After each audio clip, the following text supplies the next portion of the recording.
Mariya, congratulations on being selected as a finalist in the Exceptional Women of Peace Awards program. We're just so honored and delighted that you're here, and we're just looking forward to learning more about you and your work. So, to begin with, if you'd like to just tell us your name, your location, where you live, and where you work. Sure. First of all, thank you so much for this honor. I'm so excited to be named a finalist for this honorable award. My name is Mariya Taher, and I am based in Boston, Massachusetts, though I grew up in California. And I'm a first generation child of South Asian immigrant parents from originally from India. And I am a social worker and a writer and a storyteller and co-founder of an organization called SAYO, which works on gender-based violence and in specific on the issue of female genital mutilation and cutting, which is recognized as a human rights violation globally. Perfect, thank you. Can you tell us a little more about your work and what difference it makes? And if you can share a story, that would be wonderful.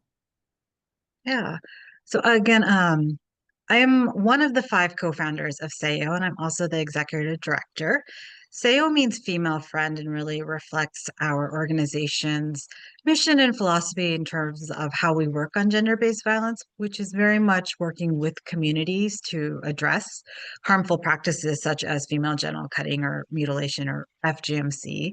And we really work to amplify survivor voices and build culturally responsive, survivor-centered initiatives that inspire transformation and change and work to both end FGMC for future generations, but also work to support survivors because this is a form of gender-based violence that isn't often recognized as gender-based violence, but also just under-recognized in terms of the global prevalence, meaning that it is something that is found in at least 94 countries around the world, including the United States. We work domestically, but we also work abroad, and we're known for working with South Asian communities that are impacted by FGMC.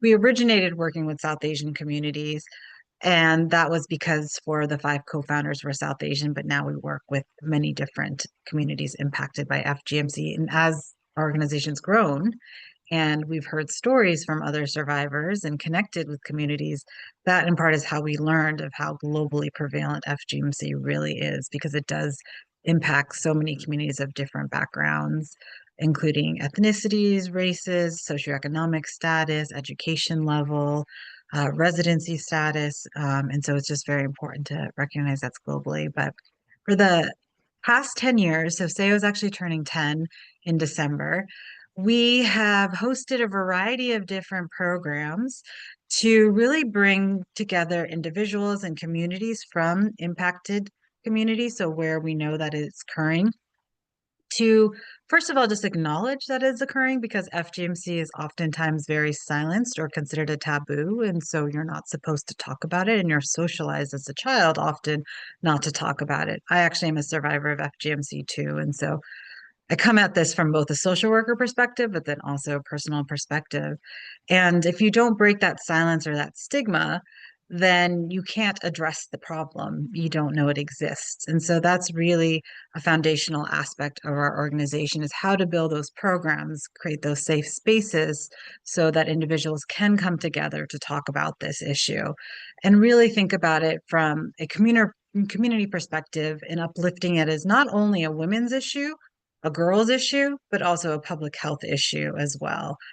And so we do many different programs with survivors. One of my favorite programs is our digital storytelling project called Voices to End FGMC, where we have survivors come together and really think about the story they want to tell in terms of how they're impacted by FGMC, whether it is the experience they underwent, or it could be how trips to the healthcare provider is. we've had many stories of individuals that have gone to their healthcare provider and have had to educate their own doctor about FGMC because they had no idea what had occurred to them and didn't really know how to respond in a culturally appropriate or sensitive way. We've had stories of individuals talking about the complicated relationships between mothers and daughters because FGMC is oftentimes a form of gender-based violence because it's socialized to continue that happens from mothers to daughters. And so really thinking about those dynamics, times where parents have tried to resist social pressure, community pressure, and oftentimes succeeded, but also times where they haven't been able to succeed and someone else took them. So there are a variety of stories, but we use those stories in many of our other programs, including our policy work that we do. And we work to change state laws and global laws around FGMC to not only make sure that FGMC is illegal, but that any laws that are created include provisions for education and outreach. And so for civil outreach, we were very instrumental in passing a law in Massachusetts. We have been working in Connecticut to pass a law. We helped pass a law in Washington State. And we're right now starting to work in Hawaii because a survivor in Hawaii of FGMC reached out to us and really wants to have a law there, as Hawaii is one of the 9 states without a law. And a lot of that legislative work, we found those stories are so impactful with legislators. So we've hosted briefings and screenings where we share these stories. Survivors who have created those stories, if they are comfortable and want to actually talk to legislators, we work with them to give them the support so that they can actually advocate on their own behalfs around passing a law. And that's one way. And then the other way we work with the stories is we train healthcare providers, we train social workers. And one of the things that we have done is work with domestic violence organizations that are already serving survivors of gender-based violence, but training them on what FGMC so that they can increase their capacity of care to support survivors of FGMC. And we worked with one shelter, Asian Women's Shelter, and after 2 years, we were able to have them open up their crisis line. So now it is also a line for survivors of FGMC, and it's the first non-law enforcement related crisis line for survivors of FGMC in the United States. And so those stories are just, again, really our building blocks for how we do all of our other community outreach work and education work as well. And I think I've told multiple stories about our stories, but it really is. We've seen how once we share stories, it impacts other survivors to come forward, but then how it has been able to just create change both structurally, but also on that individual healing level as well, because people oftentimes share their stories and then feel less alone and feel like knowing that there are others that understand what they've gone through can be a form of healing as well. Mhm. So thank you for that. So can you tell us how you define peace and what is the source of your dedication to peace? When I think of peace, I really think about healing and I really think about community building and thinking about what is it that can sustain healing, but also support healing. And I recognize, again, going back to the storytelling element, that was something for me personally when I was a child, was thinking about whenever I felt alone or confused and I had many different experiences, not just FGMC, but just growing up as a child of immigrants within the US and Muslim immigrants to various experiences, reaching out to others to talk to them or hearing or reading other stories was healing. And I'm also a yoga instructor, so I think about like all the different ways of healing, whether it's mind, body, dialogue, spirits, and how we can provide individuals with the resources they need to find their own healing. And so that's something for me. That peace really means that we are on that path towards healing. But in terms of my lineage or how the source of that dedication, part of it is hearing from other individuals who have felt a sense of relief just that they can come together, that there is an organization, not just an organization, individuals that they've connected to, and they've been able to find other resources, whether it's mental health, whether it's just peer support, whether it's being able to like write a story about their experience, take part in some sort of advocacy. That has been something that has inspired me to continue. And I also do think about my own family.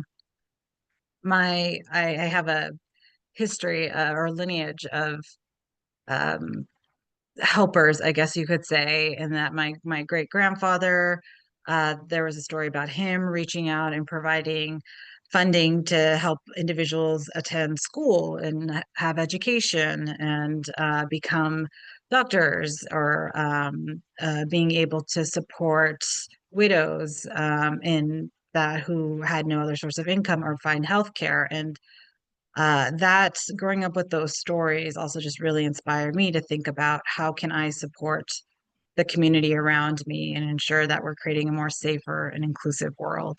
And so that's what I think about with healing really, and what really motivates me to continue. Yes, thank you, Maria. So we're kind of winding down, so I have a couple of additional questions for you. In your work for peace, of what are you most proud?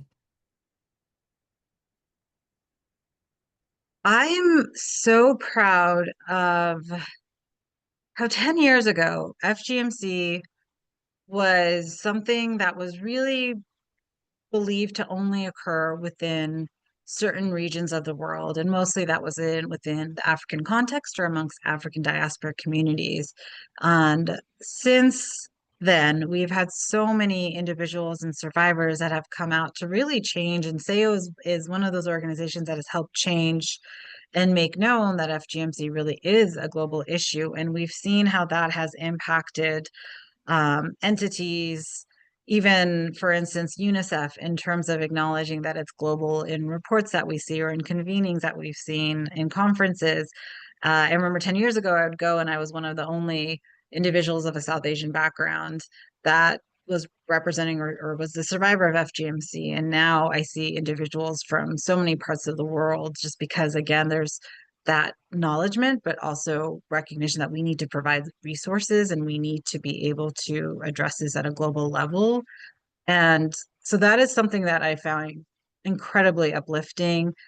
Connected to that is just the community that has built over the years and since SAO has been founded.